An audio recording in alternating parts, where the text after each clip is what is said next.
Halo Sobat JKN semuanya, kembali lagi hadir di podcast Paham JKN.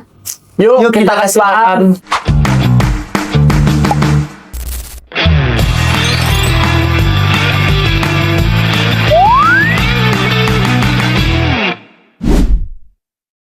Nah, pada kesempatan kali ini di siang hari yang lumayan agak mendung ya. Bukan ada lagi, tapi emang mendung ya. Saya Ajis Fatur Rahman hadir kembali untuk menemani sobat-sobat JKN yang ada di luar sana. Dan saya tidak sendirian, ada siapa Bang? Boleh kenalan dulu aja. Oke, perkenalkan ya. Nama saya Oki Isnaini, dipanggil Oki. Saat ini sebagai verifikator klaim untuk rumah sakit di wilayah Kabupaten Karawang dan Purwakarta. Oke, terima kasih Bang Oki atas kehadirannya ya. Gimana Bang Oki kabarnya Bang? Alhamdulillah, Ajis hari ini sehat ya. Alhamdulillah. Walaupun cuaca sedikit mendung, tapi kita harus tetap Semangat. harus bergairah. Harus tetap membara ya. Benar. Jangan boleh padam karena hujan gitu kan. Betul. Oke, Bang Oki ini berarti kan dari sebagai verifikator klaim ya. Berarti urusannya antara bayar membayar ke rumah sakit nih ya. Betul nggak? Iya betul. Bayarnya nanti, tapi di kami itu verifikasinya. Iya, Sebelum dibayar. Oh, kita dulu. iya. Nah, ini tema kali ini Sobat JKN ada kaitannya dengan bagian Bang Oki. Kalau secara bagian berarti kan bagian PMU ya? Betul, bagian penjaminan manfaat Iya. dan utilisasi. Oke, berarti kita hari ini akan membahas terkait dengan mekanisme pembayaran klaim di rumah sakit. Mungkin Sobat JKN di sini ada yang masih bingung nih gimana alur pembayaran klaimnya, seberapa lama, prosedurnya kayak gimana, dan masih banyak lagi lah ya. Nah, kita pada siang menuju sore ini akan membahas soal itu. Siap Bang Oki ya? Siap. Selalu siap. Selalu siap, oke. Nah, yang ingin pertama kali saya tanyakan yaitu hal yang paling dasar, yaitu apa sih klaim di rumah sakit itu? Oke, secara umum ya, penjelasan klaim rumah sakit itu adalah pengajuan tagihan biaya pelayanan kesehatan yang dilakukan oleh rumah sakit kepada BPJS Kesehatan untuk mendapatkan penggantian biaya pelayanan yang telah diberikan kepada pasien, terutama pasien peserta BPJS Kesehatan, seperti itu. Oke, berarti dari pihak rumah sakit ini adalah sebagai pengaju ya? Iya, Pengaju betul. klaimnya. Pengaju klaimnya. Sedangkan dari BPJS Kesehatan ini selaku yang menerima ajuan. Yang menerima ajuan. Yang kemudian itu akan diverifikasi terlebih dahulu dan Betul. kemudian akan dilakukan pembayaran gitu ya? Betul. Oke Bang Oki. Nah, kalau misalkan proses ataupun alurnya pembayaran klaim di RS gitu ya, ke RS dari BPJS Kesehatan itu kayak gimana? Untuk alur pembayarannya itu pertama kali dari pasien itu berobat ya ke rumah sakit. Setelah pasien itu berobat ke rumah sakit, kemudian rumah sakit ini menyusun data-data pasien, kelengkapan berkasnya. Kemudian setelah dokumen-dokumen ini lengkap, rumah sakit itu mengirimkan ke BPJS Kesehatan dokumen-dokumen tersebut. Setelah sampai ke BPJS Kesehatan, maka BPJS Kesehatan melakukan verifikasi klaim. Nah, itulah tugas saya dan teman-teman di bagian PMU untuk melakukan verifikasi klaim. Kebenaran berkas tersebut sesuai dengan regulasi dan prosedur yang berlaku. Setelah semua selesai, maka akan dilakukan pembayaran nominal biaya yang diajukan, yang setelah kita sepakati bersama oleh rumah sakit, seperti itu. Ya, berarti memang ada alurnya ya Bang. Maksudnya Betul. tidak secara cuma-cuma pengajuan kemudian Langsung bisa bayar. Ya, kita harus langsung terlebih dahulu ya. Karena kan di dalamnya itu ada detail-detail yang mungkin penting lah dan sensitif mungkin ya hubungannya ya. Untuk yang tanggung jawab gitu ya atas pengajuan klaim rumah sakit itu sebenarnya siapa sih Bang gitu? Dalam penanggung jawabnya itu pastinya manajemen rumah sakit ya.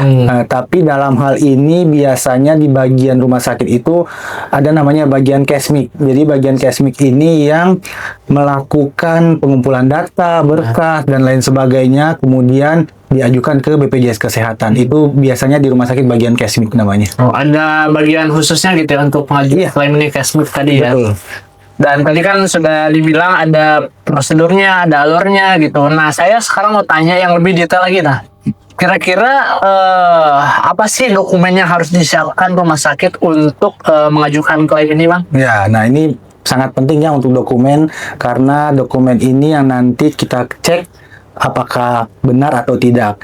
Jadi untuk dokumen itu, untuk dokumen pasiennya sendiri ya, dokumennya itu SEP. Ya, SEP itu surat eligibilitas peserta. Jadi setiap peserta yang masuk untuk membayar pelayanan pasti harus dibikin dulu SEP namanya. Oke. Setelah itu ada resume medis, apakah itu pasien rawat jalan ataupun rawat inap. Penunjang yang lain seperti ada laboratorium, penunjang dan lain-lain itu dilampirkan juga yang menunjang pemeriksaan pasien tersebut. Setelah itu di luar berkas pasien sendiri ada berita acara pengajuan. Jadi mereka mengirimkan berita acara pengajuan, kemudian ada surat tanggung jawab mutlak, ini yang ditandatangani oleh direktur rumah sakit bahwa benar ini adalah berkas-berkas sudah diperiksa dan benar bahwa dilakukan di rumah sakit tersebut.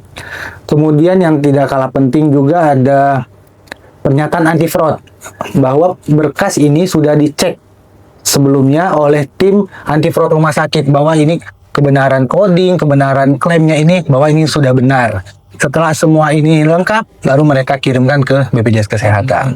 Oke, berarti dokumen-dokumen yang disiapkan pun gitu ya harus sebenar-benar ya, Bang ya. Betul. Maksudnya tidak boleh dimanipulasi dan tidak boleh apa istilahnya disalahgunakan lah mungkin ya, karena itu masuknya ke dalam fraud gitu ya. Nah, betul. Maka dari itu tadi ada keterangan surat anti fraud ya. Anti fraud dan tanggung jawab mutlak. Tanggung jawab mutlak gitu ya. Oke, jadi itu untuk menghindari adanya fraud di rumah sakit juga ya, Bang ya fungsinya. Nah, kalau misalkan kita ngomongin alur prosedur gitu ya, pengajuan klaim dari A sampai Z nih, Bang. Kan itu harus melewati beberapa tahap dulu ya. Betul. Nah, kira-kira itu tuh berapa lama sih, Bang, prosesnya gitu? Untuk Biasanya. verifikasi ya, dari pertama mereka mengirimkan berkas sampai kita pembayaran ya. Ya. Nah, itu ada 3 tahap. Dari pertama mereka mengirimkan berkas, kemudian 10 hari pertama itu kita lakukan pemeriksaan kelengkapan berkas. Kemudian ada 10 hari selanjutnya dilakukan verifikasi. Setelahnya ada 5 hari untuk melakukan pembayaran. Mungkin kita kasih contoh ya. Misalkan tanggal 1 rumah sakit mengajukan klaim.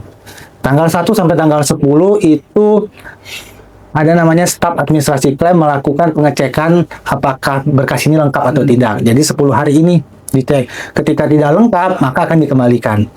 Tetapi ketika lengkap, akan diterbitkan berita acara kelengkapan berkas. Kelengkapan berkas. Nah, setelah itu di hari ke-10 sampai di 10 hari ke depan, berarti di tanggal 10 sampai 20 misalkan, akan dilakukan verifikasi oleh para verifikator 10 hari. Setelah dilakukan verifikasi, berarti di tanggal 21 dan sampai 25 misalkan, itu rentan untuk pembayarannya. Jadi setelah verifikasi pembayaran. Kurang lebih waktu yang dibutuhkan itu dari awal sampai akhir itu paling lama ya.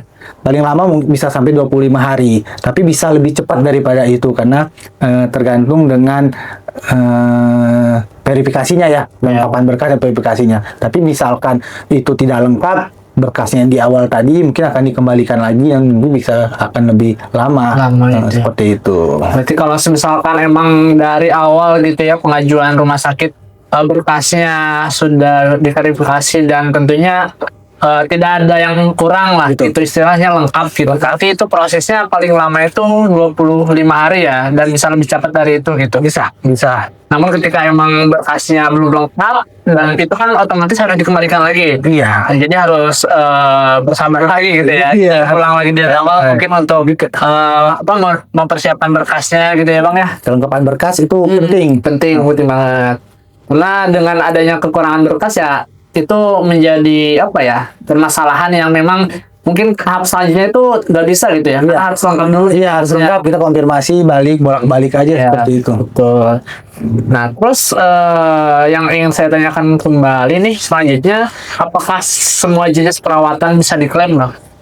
Jadi untuk perawatan yang dijamin di BPJS Kesehatan itu adalah yang sesuai dengan ketentuan program JKN ya, yang sesuai dengan indikasi medis dan juga indikasi medis yang jelas dan sesuai prosedur yang bisa kita jamin. Apakah ada klaim yang tidak dijamin? Ada. Sesuai dengan peraturan presiden itu ada klaim yang tidak dijamin.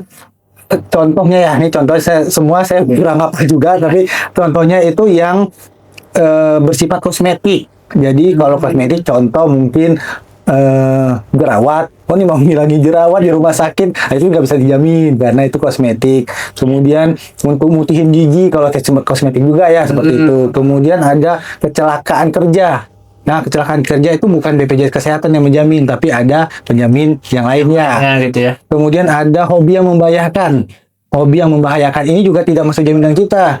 Oh. Jadi kalau ada hobi-hobi yang mungkin seperti apa yang membahayakannya? Paralayang ya. Cedera misalkan ketika main bola gitu itu nggak bisa juga. Ini membahayakan nggak main bola gitu Ya, kalau bisa dibilang mungkin cukup membahayakan juga ya, tapi karena seperti kalau main bola masih bisa ya. Bisa, Tapi yang lebih ekstrim, seperti yang lagi. ekstrim itu, nah itu tidak bisa kita. Kemudian ada juga seperti medical check up, nah itu tidak bisa kita jamin. Ada di perpresnya seperti itu.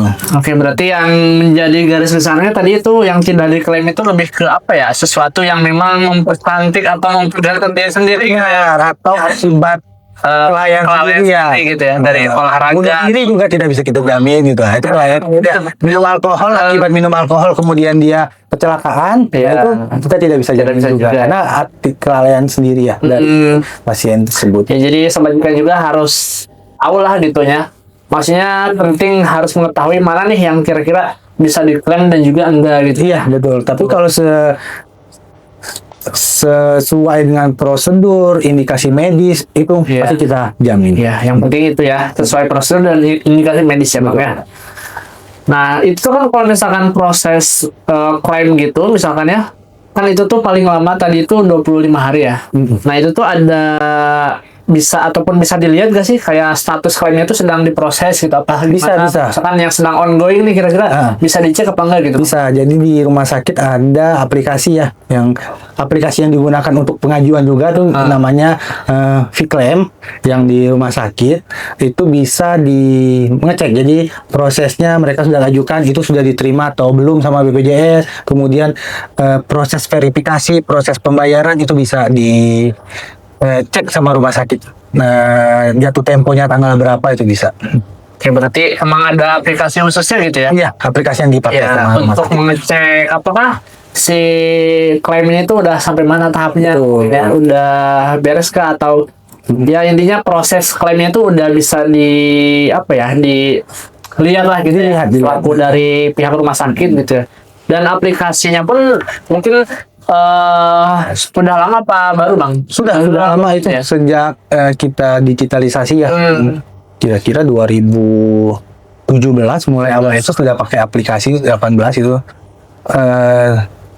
bisa dicek di Bisa rumah dipakai sakit. gitu ya. Berarti memang memudahkan rumah sakit gitu ya, Bang, Betul. untuk mengetahui proses klaim ini gitu ya. Nah, yang selanjutnya ada batas waktu pembayaran klaim nggak sih, Bang?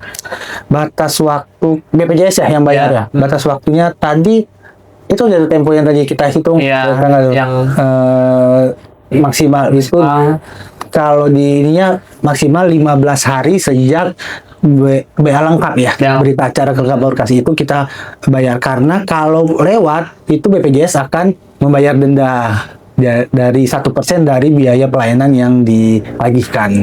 Jadi kita harus tepat waktu juga verifikasinya, karena kalau lewat kita membayar denda. Oke.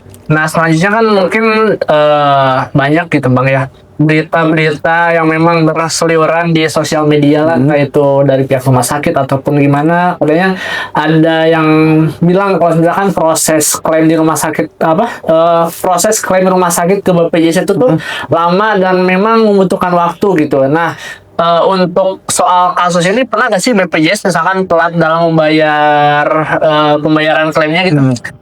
Kalau telat di sekarang kemungkinan tidak ya, tidak ada lagi. Dulu di awal-awal yang saya pengalaman ya, di awal-awal dulu masa-masa sulit BPJS Kesehatan ya, masa-masa sulit itu waktu itu ada defisit, itu pernah terjadi ketelatan kita bayar sampai dengan 1 bulan, 2 bulan seperti itu ada. Tapi untuk saat ini karena BPJS sudah sustain, jadi kita bisa bayar dengan tepat waktu. Dan insya Allah kedepannya juga tepat waktu. Akan terus seperti ini ya, karena menjaga kita juga ya sebagai apa namanya penjamin gitu ya. Karena kalau ya tadi kalau kita telat terus, kita juga akan lebih banyak ini keluarga karena ada denda pelayanan. Iya betul sekali, benar ya. Tapi untuk sekarang aman lah ya, maksudnya sudah lebih baik daripada sebelum-sebelumnya gitu ya. Tidak ada yang telat dan memang secara prosesnya pun pasti lebih cepat gitu ya. Oke, nah kan Bang Oki selaku verifikator klaim dan teman-teman dari PMU gitu ya. Kira-kira apa sih tantangan yang sering dihadapi gitu ketika proses klaim itu, Bang? Tantangan ya, kalau proses verifikasi klaimnya ya, itu pertama, misalkan klaim ini datang atau masuk itu secara serempak barengan semua ya, di minggu atau di hari yang sama. Nah ini tantangannya, kita harus verifikasi dengan cepat, tapi harus tepat juga. Nah ini tantangan sampai misalkan bisa sampai 5 rumah sakit satu hari atau nah itu harus kita verifikasi.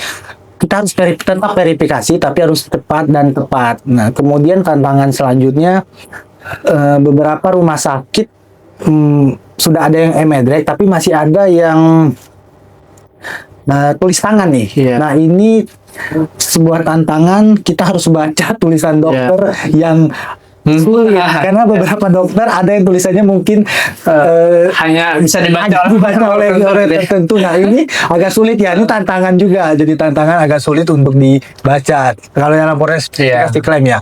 Kalau yang lainnya sih kita tidak terlalu ya. Kalau tantangannya tadi klaim yang banyak aja, yang banyak sekali masuk itu aja sih. Berarti sejauh ini masih aman-aman lah ya, masih aman. Soalnya kelihatannya kayak mau gini sibuk ya, maksudnya lebih banyak gitu ya. Karena kalau karena masuk klaimnya banyak ya di masa-masa itu sibuk jadi. Ya, jadi emang harus detail juga kan ya, harus tepat tapi tepat gitu ya Bang ya. Nah ini pertanyaan terakhir Bang nih. Tips misalkan untuk rumah sakit yang akan mengajukan klaim gitu supaya cepat dan lancar ini, ada gak nih tipsnya buat teman-teman di rumah sakit gitu di rumah sakit ya? Pertama, lengkapi administrasi semuanya, dari kelengkapan berkas pasien, kemudian coding yang benar. Nah, coding yang benar ini harus benar sesuai dengan resume medis, sesuai dengan kaidah coding, karena ketika coding ini tidak tepat, kita akan lakukan verifikasi ulang dalam kalimat namanya pending. Jadi ada pending claim, kita pending claim lagi, nanti rumah sakit akan membalas pending ini, kemudian mengajukan ulang. Nah ini akan menghambat jika codingnya tidak tepat, klaimnya, administrasi berkas-berkasnya kurang. Nah ini akan menjadi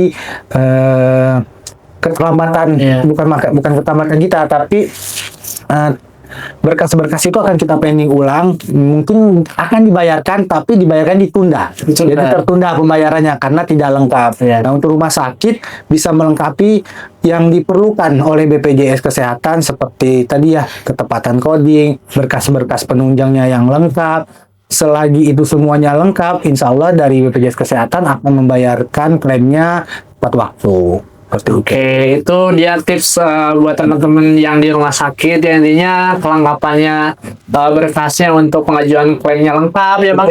Untuk selebihnya ikuti prosedur yang berlaku. Iya.